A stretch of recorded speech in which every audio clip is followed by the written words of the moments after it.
উনি বলতে ওনাকে ভাড়া দিতে হবে। সকালবেলা বলতে সে দোকানদারি করছে কিভাবে? দোকানদার যুবলীগটা ভাড়া দিছে এই কারণে ক্ষমতা থাকতে সবাই বলতে পারবে যে ভাড়া খাই নাই সবাই গেছে ভাড়া সবাই দিছে। উনি বলতে ওনার ভাড়া দেওয়ার জন্য উনি ভাড়া কিভাবে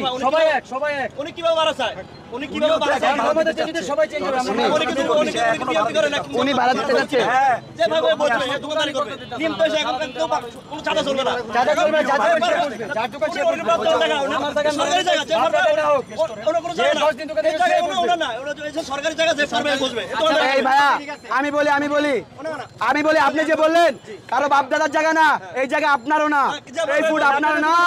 যেভাবে বসবে মানে যে যিনি এই দাঁড়া সুন্দর এখানে দোকান করে আসছে তাকে কেন আপনারা উঠা দিচ্ছেন আপনারা? হ্যাঁ না উনি নিজেই তো বলতেছে যে উনি অনেকদিন ধরে এখানে ডিউটি করতেছে। আমার কথা শুনেন উনি যে যুবলীগকে আর দোকান থেকে যুবলীগকে উনি উঠাই দিয়েছে উনি বসে দোকানে বসে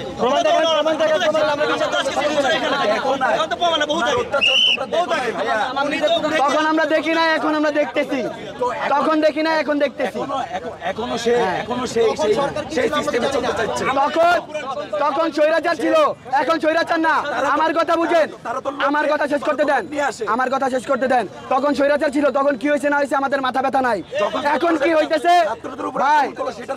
এখন কি হইতেছে এটা আমাদের মাথা ব্যথা। এখন কি হইতেছে ঠিক আছে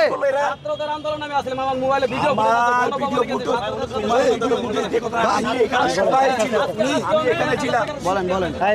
এই দোকানটা এখানে আমি এখানে সোয়েটার বিক্রি করতাম। এখানে দুইটা দোকান আমার জোর করে এখান থেকে তুলে দেওয়া হয়েছে আমার ভিতরে দোকান আমি এখানে গান কাউন্টার চালাই কেউ উঠাই দিছে ওই সময় আমি চলে গেছি উনি দোকানটা এখানে দুইটা উনি একলা দখল করে গেছে কেউ কথা বলতে দেন এই লোকটা এখন কথা পাল্টাইছে দাম পাল্টা বলেছেন আপনি আমি ভাই একটা কথা বলি এখানে দোকান দুইটা তুমি একটা করো আর জন আরেকটা করো মিলেমিশে করো অবশ্যই করবে এই সময়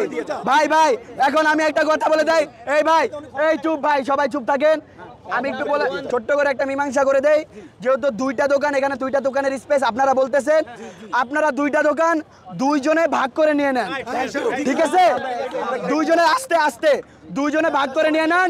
একজনে একটা নেন আরেকজনে আরেকটা নেন সবাই মিলেমিশে করেন ভাই আমরা সবাই ভাই আমরা কেউ স্বৈরাচার চাই না আমরা আপনাদেরকে বলতেছি আমরা কালকেও আসবো এসে হেঁটে যাবো এখান দিয়ে পরে আপনাদের থেকে তদন্ত করে যাব কে কি করছেন না করছেন ঠিক আছে পার পাবেন না কেউ পার পাবেন না পার পাওয়ার দিন শেষ আগে চাঁদাবাজ চলতো চাঁদাবাজ এখন চলে না স্বাধীন বাংলাদেশ এটা স্বাধীন বাংলাদেশ বন্ধ করে কোনো ব্যবসা হবে না ঢাকা শহরে রাস্তা বন্ধ করে কোনো ব্যবসা হবে না ঢাকা শহরে ঠিক আছে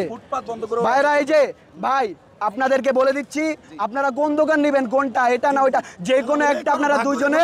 ভাগ করে নিয়ে নেন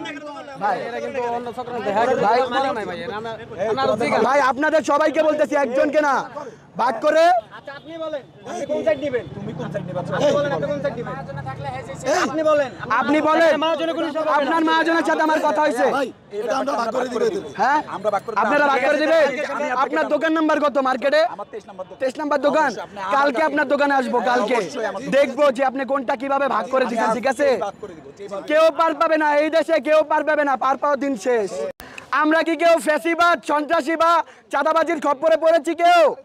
যদি না পড়ে থাকি তাহলে তো আলহামদুলিল্লাহ ভালো আর যদি পড়ে থাকি আমরা তাহলে নিকটবর্তী সোনারগাঁও সিগন্যাল আছে ফার্মগেট সিগন্যাল আছে এইখানে আমাদের আর্মি দেশের বাইরে আছে আমরা তাদের সাথে যোগাযোগ করব যদি তাও না পারি আমরা স্টুডেন্টরা আছি সোনারগাঁও সিগন্যালে ফার্মগেট সিগন্যাল